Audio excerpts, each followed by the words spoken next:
Hello दोस्तों, आपको बहुत बहुत स्वागत है। आज की इस वीडियो में हम निविदाएँ करार या फिर जो टेंडर्स होते हैं उसके संबंध में परिचर्चा कर रहे हैं। तो नियम 7 तक हमने पढ़ा था, आज नियम 8 से पढ़ेंगे, है ना। नियम 8 क्या बोलता है उसके संबंध में आज हम क्या करेंगे, परिचर्चा करेंगे, है ना। तो नियम 8 क्या बोलता है उसको देखते हैं अपन यहाँ पे, है ना। तो देखिए नियम 8 में क्या बोला गया है यहाँ पे, राज्य शासन के अन्य विभागों एवं उसके उपक्रमों से सामग्रियों क्रय, है ना। अब देखिए आपने क्या किया यहाँ पे, जेम्स पोर्टल से खरीदी करी, है ना। जेम पोर्टल से खरीदी करी और जेम पोर्टल से खरीदी करने के बाद जब बहुत सारे सामान जो आपको जेम पोर्टल नहीं मिलते हैं तो उसके लिए निविदाएँ आमंत्रित करनी पड़ती है ना।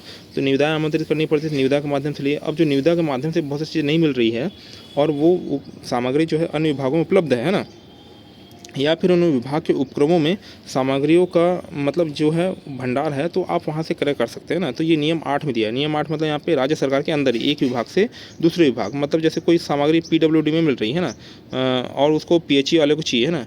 तो पीएचई वाला कहाँ जाएगा, पीडब्ल्यूडी को पास जाएगा। यहाँ पे नियम 8 के तहत यहाँ पे पीएचई वाले को सामान चाहिए तो वो पीडब्ल्यू वाले के पास जाएगा, तो पीडब्ल्यू से क्या मिल जाएगी, उसको सामान मिल जाएगा, है ना। तो इस टाइप से अपन यहाँ पे जो विभागीय स्तर पे इंटरनल होता है, जैसे यहाँ पे ये आकृति बन रही है यहाँ पे, तो इसको याद रखना है, तो उससे आपको नियम भी याद हो जाएगा, मतलब जिग जैग, है ना। तो ये इस टाइप से इन्फिनिटी वाला साइन को याद रखना, 8 में ऐसा कुछ होता है ना। अब देखिए पहला क्या बोल रहे हैं यहाँ पे, ग्रामोद्योग विभाग से सहायता प्राप्ति का ही, है ना। तो यहाँ पे जो ग्रामोद्योग विभाग है यहाँ पे, जैसे आपको बहुत सारे है ना, मतलब यहाँ पे हैंडमेड सामान लेने हैं आपको, तो आप ग्रामोद्योग विभाग जा सकते हैं भाई, है ना। तो ग्राम के उद्योग रहते हैं, उससे उनका विकास भी होगा और आपको सामग्री मिल जाएगी ना। महिला बाल विकास एवं पंचायत एवं ग्रामीण विकास के अंतर्गत महिला स्व समूह, है ना, जो सेल्फ हेल्प ग्रुप हैं, उससे आपको सामान लेने में क्या करना है, प्रेफरेंस देना है ना। या फिर जो ग्रामोद्योग विभाग में जो सामग्री उपलब्ध है उसको आपको लेने में क्या देना है, प्रेफरेंस देना है ना। आपको जैसे हैंडलूम या हैंडीक्राफ्ट सामग्री चाहिए तो आप महिला स्वास्थ्य समूह के पास जाओ भाई, आपको अच्छी और उचित दामों में और बढ़िया चीज़ें मिल जाएगी, है ना। और लोकल में मिल जाएगी, तो ये वेरी इंपॉर्टेंट है ना। जैसे आपको यहाँ पे किसी का रिटायरमेंट हो रहा है, आपको हस्तशिल्प को कुछ सामान लेने हैं ना, या फिर कोई अधिकारियों का कार्यक्रम है या फिर मंत्रियों का कार्यक्रम है, उसमें बहुत सारे क्या करने हैं आपको, जो इनाम है वो देने हैं आपको, तो आप क्या करेंगे, आपको बेल मेटल का इनाम देना सबसे अच्छा रहता है ना। तो आप बेल मेटल का सामान यहाँ पे विभागीय तौर पर पहले ले लीजिए, क्रय कर लीजिए। लोह कास्ट हो गया, बाँस हो गया, शीशा हो गया, शिल्प, है ना, शिल्प हो गया, ये सब सामग्री आप यहाँ पे विभागीय स्तर पे ग्रामोद्योग विभाग से ले सकते हैं, है ना। अब उपनियम 8.3 यहाँ पे 8.2 तो अपना निरस्त हो गया, नियम 8.3 देखते हैं ना। तो समस्त विभागों द्वारा यहाँ पे, है ना, नियम 8.3 में क्या बोल रहा है, समस्त विभागों द्वारा हैंडलूम और हैंडीक्राफ्ट सामग्री क्रय आदि छत्तीसगढ़ राज्य हथकरघा विभाग विकास एवं विपणन सहकारी संघ रायपुर एवं छत्तीसगढ़ खादी एवं ग्रामोद्योग बोर्ड रायपुर द्वारा ही प्रदान किया जाएगा ना। मतलब जो हैंडलूम और हैंडीक्राफ्ट खरीद रहे हैं इसको आप कहीं से नहीं खरीद सकते, आपको कहाँ से लेना पड़ेगा, ये एकदम मतलब इम्पॉर्टेंट है कि आपको सिर्फ एक ही जगह खरीदना है, और वो भी गवर्नमेंट द्वारा फिक्स कर दिया गया है ना। तो कहाँ से, छत्तीसगढ़ राज्य हथकरघा विभाग विकास विपणन सहकारी संघ रायपुर एवं छत्तीसगढ़ खादी एवं ग्रामोद्योग बोर्ड रायपुर से हुई यह अथॉरिटी प्रदान की गई कि आपको जो भी सरकारी सामान से क्रय करना है तो इन दो पर्टिकुलर मतलब विभाग से आपको क्या करना पड़ेगा, क्रय करना पड़ेगा। अब देखिए उपनियम 8.4 क्या बोल रहा है, यदि राज्य किसी विभाग द्वारा संचालित विभागीय निर्माण इकाई या सामग्री का निर्माण करती है ना।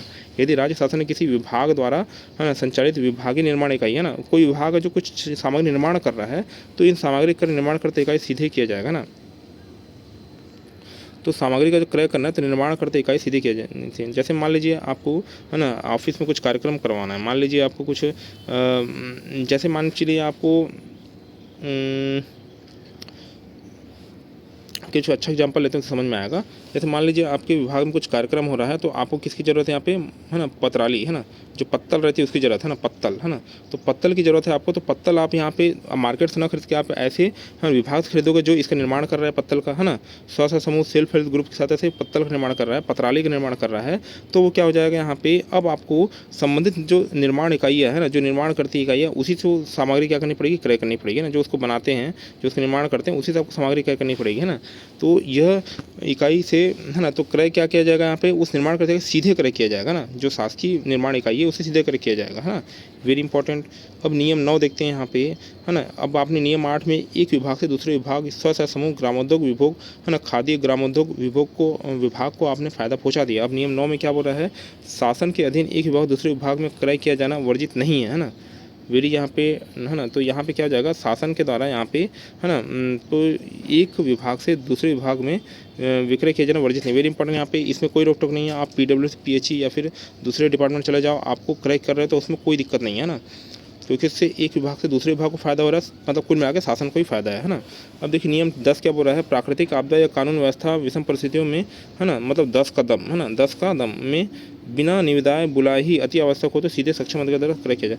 अब देखिए अब यहाँ पे कोरोना आ गया, मान लीजिए कोरोना आ गया था उस समय, तो उस समय निविदा कराते रहोगे तो बहुत टाइम ड्यूरेशन हो जाएगा। जो लोकहित की चीज़ें हैं या फिर वो जो इंपॉर्टेंट या अर्जेंसी वाली चीज़ें हैं, तो उसको जो बहुत अति आवश्यक चीज़ है उसको बिना निविदा बुलाए आप चीज़ें क्रय कर सकते हो। इसको बोलते हैं 10 कदम, नियम 10 का दम, इस टाइप से याद रखना। नियम 11, है ना, नियम 11 यहाँ पे सामग्री और सेवाओं को निरीक्षण इकाई द्वारा प्रदाय करने से पूर्व कराया जाएगा ना। मतलब यहाँ पे आप प्रदाय करो उससे पूर्व क्या करो, निरीक्षण कर लो, है ना। प्राप्त किए जाने वाली सामग्री की गुणवत्ता मानकों के अनुसार होने की जिम्मेदारी संबंधित प्रदायकर्ता व क्रेता विभाग की होगी, है ना। तो यहाँ पे देखिए नियम 11 1 और 1, तो संबंधित प्रदायकर्ता 1 और यहाँ पे क्रेता विभाग 1 और 1 मिलकर क्या बन जाएगा भाई यहाँ पे 11, है ना, क्या बन जाएगा यहाँ पे 11, ठीक है। क्रेता विभाग प्रदायकर्ता इकाई को सीधे भुगतान करेंगे, ठीक है, यहाँ पे सीधा भुगतान कर देंगे। विभागों को माल एवं बिल की प्राप्ति 20 दिन के भीतर बिल का भुगतान करना अनिवार्य है, मतलब 20 दिन के अंदर अंदर करना पड़ेगा। यदि विलम्ब होता है तो उसको संबंधित विभाग को क्या करना पड़ेगा, यहाँ पे जो प्रचलित दर है उससे ब्याज भी देना पड़ सकता है भैया आप, है ना।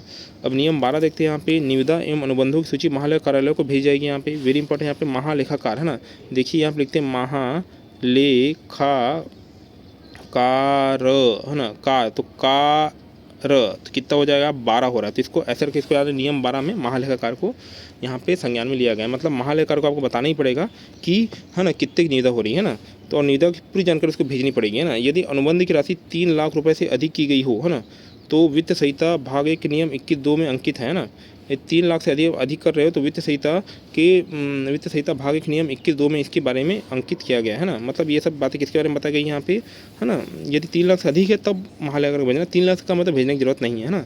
3 लाख से अधिक है तो कहाँ से नियम देखोगे भाई, यहाँ पे छत्तीसगढ़ वित्तीय संहिता, है ना, भाग 1 के नियम, है ना, 21(2) के अंतर्गत आप इसको देख सकते हो। उप नियम 13 क्या बोल रहा है, सामग्री का क्रय करते समय यह सुनिश्चित किया जाए कि यदि सामग्रियों का उत्पादन प्रदेश में स्थापित लघु उद्योग ST SC OBC द्वारा किया जा रहा है तो मूल्य एवं गुणवत्ता औचित्यपूर्ण होने और इकाई पंजीकृत उत्पादन क्षमता की सीमा में होने की दशा में ऐसे उद्योग से अनिवार्यतः, वेरी इंपॉर्टेंट यहाँ पे, ST SC OBC जो द्वारा संचालित जो उद्योग है वहाँ से कुछ सामग्री बनाई जा रही है तो उससे अनिवार्य रूप से आपको सामग्री क्रय करना है ना, है ना। समझ में आ रही बात यहाँ पे, इसको पहले देख चुके हैं अपन, है ना।